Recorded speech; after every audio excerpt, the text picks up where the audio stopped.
Hello friends, welcome back to our channel The Grammar Store.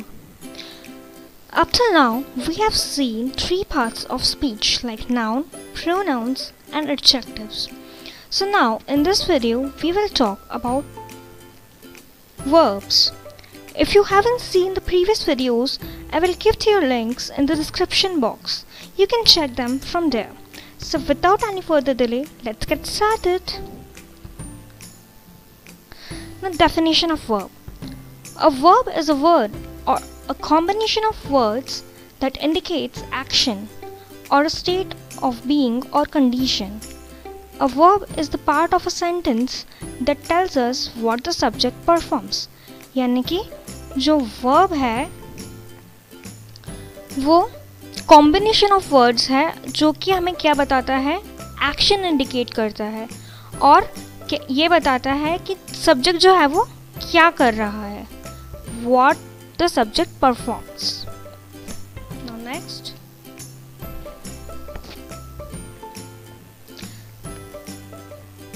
Now there are 6 basic forms of verb. Form number 1 is the base form. The base form of the verb is its simplest form. यानी कि base form जो होती है वो verb की simplest form होती है. Example play, walk, etc. Form number 2, infinitive. An infinitive verb is essentially the base form of the verb with the word to in front of it. यानी जैसे to walk, to play, ये सब जो है वो infinitive है. It is not acting as preposition in this case. यहाँ पे ये ध्यान देने वाली बात है कि यहाँ पे जो verbs के आगे जो to लग रहा है वो preposition की तरह से नहीं बल्कि infinitive की तरह से लग रहा है. Now next form number 3, past tense. They refer to action or events in the past. ठीक है, ये जो फॉर्म है वो past tense रेफर करती है और ये जो verbs हैं वो d और ed से end होते हैं. Now next, form number 4, past participle. A past participle is just a form of verb that is used as an adjective or for verb tense. It probably ends with t, en or n. Example eaten, taken, etc. Next, present participle. A present participle is a form of verb that ends with ing used as an adjective or form of verb tense. Example playing, walking, etc. अगर मैं बोलूँ I am taking my lunch, तो यहाँ पे जो taking है वो present participle होगा. Now form number 6, gerunds. A gerund is the ing form of a verb that functions same as a noun. Gerund जो होते हैं वो ing form होते हैं verb के और वो noun की तरह से ही use में आते हैं. जैसे running is the best exercise. Now next.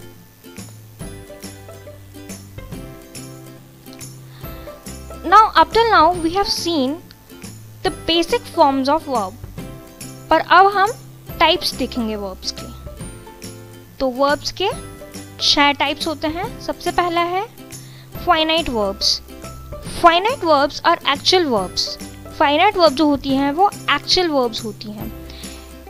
It is form of verb that is perform by और refer to a subject and change according to subject. Finite verbs जो होती हैं वो सब्जेक्ट के अकॉर्डिंग चेंज होती रहती हैं. Number 2, non-finite verbs. They are not actual verbs. Non-finite verbs जो होती हैं वो actual verbs नहीं होती हैं. They do not work as a verb, but as a noun, adjective, adverbs, etc. ये जो verbs होती हैं वो noun की तरह से, adjective की तरह से और adverbs की तरह से काम करती हैं. Now number 3, action verbs. Action verbs indicate what the subject of a sentence perform. Action verbs जो होते हैं वो ये बताते हैं कि सब्जेक्ट सेंटेंस में क्या कर रहा है. ठीक है. Now number 4, linking verbs. They add detail about the subject of a sentence. Linking verbs जो होती हैं वो सब्जेक्ट के बारे में और डिटेल बताती हैं सेंटेंस के अंदर.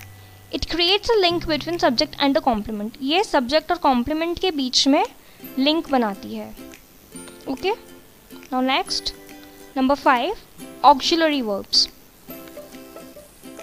दे are also called helping verbs. Auxiliary verbs होती हैं वो हेल्पिंग वर्ब्स भी कहलाती हैं। It extends the main verb by helping to show time, tense and possibility. Auxiliary verbs जो होती हैं वो मेन वर्ब को एक्सटेंड कर देती हैं ये दिखा करके कि वो टाइम कौन सा है या उसकी जो पॉसिबिलिटी है जो भी है वो उसको दिखा करके मेन वर्ब को एक्सटेंड कर देती है। For example be verbs have and do. Modal verbs, ये लास्ट टाइप है वर्ब का। It is a kind of auxiliary verb. Modal verbs जो होती हैं वो ऑक्सिलरी वर्ब की ही तरह होती हैं। It assist the main verb to indicate possibility, ability, permission etcetera. Now next, अब जब हमने ये 6 टाइप्स डिस्कस कर लिए हैं तो अब हम इन्हें डिटेल में डिस्कस करेंगे। तो नंबर फर्स्ट है finite verbs. A finite verb agrees with its subject and shows tense. यानी कि जो फाइनाइट वर्ब है वो हमेशा क्या होगी, अपने सब्जेक्ट से एग्री करेंगे, एग्री विद इट्स सब्जेक्ट, अपने सब्जेक्ट से एग्री करेंगी। For example, my brother went to US to become a businessman. इसमें जो ब्रदर है वो सब्जेक्ट है, वेंट जो है वो फाइनाइट वर्ब है जो हमें पास्ट टेंस दिखा रहा है, और बिकम जो है वो नॉन फाइनाइट वर्ब है। I hope you understand. Now second is non-finite verbs. Non-finite verbs, they are also called verbals. They do not have any direct relationship to the subject. Sometimes they become the subject themselves. यानी कि non finite verbs जो होती हैं वो उनका direct relation नहीं होता है सब्जेक्ट से। They do not have any direct relationship. ठीक है। The form of non finite verbs are infinitive, gerund and participle. For example, यही प्रीवियस वाला एग्जाम्पल लेते हैं हम कि जैसे my brother went to US। अब यहाँ पे जो टू बिकम अ बिजनेसमैन, अब यहाँ पे जो ब्रदर है वो सब्जेक्ट है, वेंट जो है वो हमने पहले बताया है फाइनाइट वर्ब है, और जो बिकम है वो नॉन फाइनाइट वर्ब है क्योंकि इसका सब्जेक्ट से कोई डायरेक्ट रिलेशनशिप नहीं है। Now next, number third, action verbs. Action verbs जो होती हैं वो 2 टाइप्स की होती हैं, ट्रांजिटिव वर्ब्स और इंट्रांजिटिव वर्ब्स। पहले एक्शन वर्ब्स क्या होते हैं हम ये देख लेते हैं। Action verbs indicate what the subject of a sentence perform. इसका एग्जाम्पल है ही इज प्लेइंग फुटबॉल। तो यहाँ पे जो प्लेइंग है वो हमारा एक्शन वर्ब होगा। अब हम ट्रांजिटिव और इंट्रांजिटिव वर्ब्स को भी देख लेते हैं। तो सबसे पहले transitive verb. Transitive verbs must have a direct object. Transitive verb में हमेशा एक डायरेक्ट ऑब्जेक्ट रहता ही रहता है। A transitive verb demands something और someone to be acted upon. मतलब जो ट्रांजिटिव वर्ब होती है उसमें डायरेक्ट ऑब्जेक्ट होता है और उसको कुछ ना कुछ काम करने के लिए, किसी न किसी के ऊपर काम करने के लिए चाहिए ही चाहिए। For example, I painted the car. अब यहाँ पे पेंटेड जो है वो ट्रांजिटिव वर्ब है और कार जो है वो हमारा ऑब्जेक्ट है। तो जिस पे ऑब्जेक्ट जो है उसके ऊपर पेंटिंग हो रही है वो कार है। अब intransitive verb, they do not act upon anything. They may be followed by an adjective, adverb, preposition or another part of speech. अब intransitive verb जो है वो किसी के ऊपर काम नहीं करती हैं, उनको कोई डायरेक्ट ऑब्जेक्ट नहीं चाहिए काम करने के लिए। For example, she smiled. तो smiled यहाँ पे जो है वो intransitive verb है। I hope you understood. Now next, number 4, linking verbs. Linking verbs are verbs that serve as a connection between a subject and further information about that subject. They do not show any action, rather they link the subject with the rest of the sentence. यानी जो linking verbs होती हैं वो जो subject होता है उसको बाकी के जितना भी हमारा sentence है उससे link करती है। For example, the moon is in outer space. तो the moon हमारा हो जाएगा subject और इस जो है वो हो जाएगा हमारा linking verb. Now next, Number 5th, auxiliary verbs. An auxiliary verb or helping verb, as it's also called, is used with the main verb to help express the main verb's tense, mood और voice. मतलब auxiliary verb क्या करते हैं, जो भी helping verb उसको helping verb भी बोला जाता है. तो जो भी main verb है उसका टेंस या फिर उसका मूड या फिर उसका वॉइस वो एक्टिव है या पैसिव वो बताने में हेल्प करती है.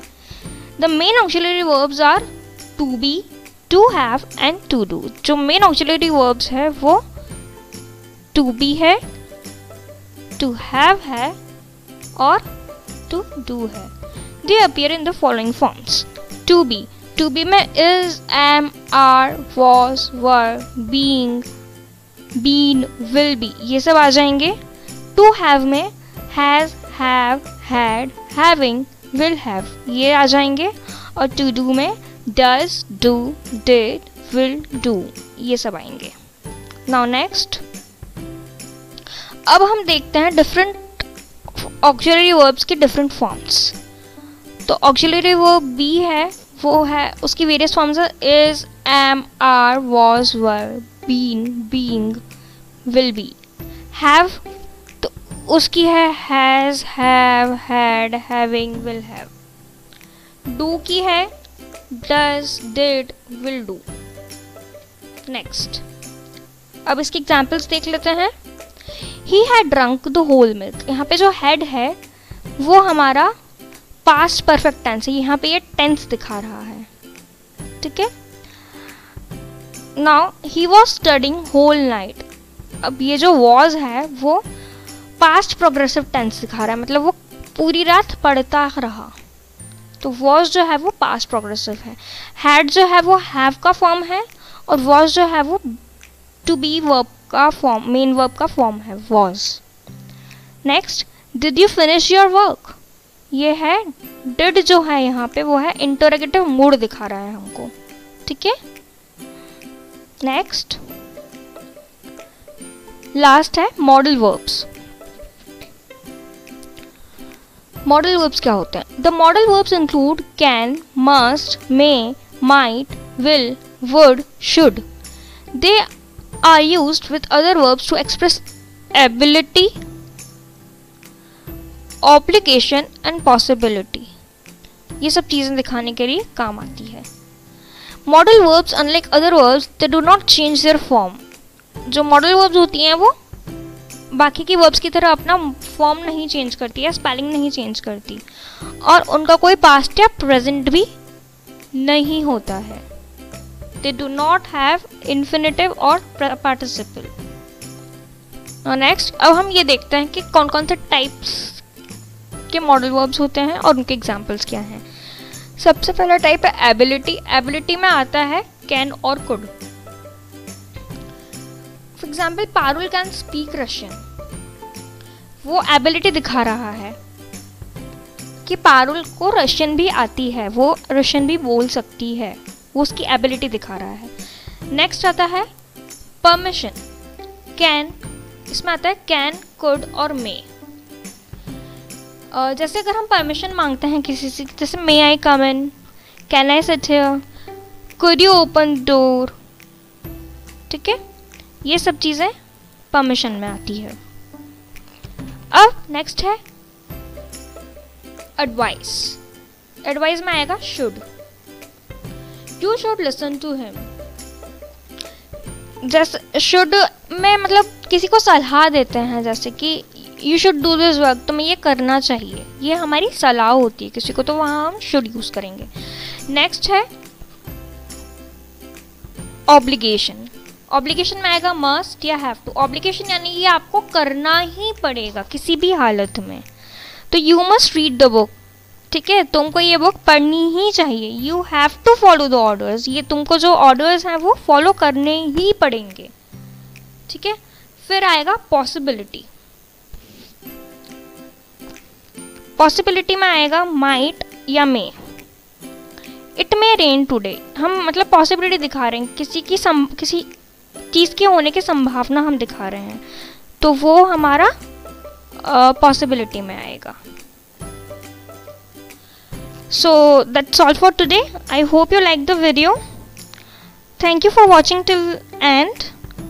If you enjoyed this video, please like, share and subscribe my channel and press the bell icon to get notifications.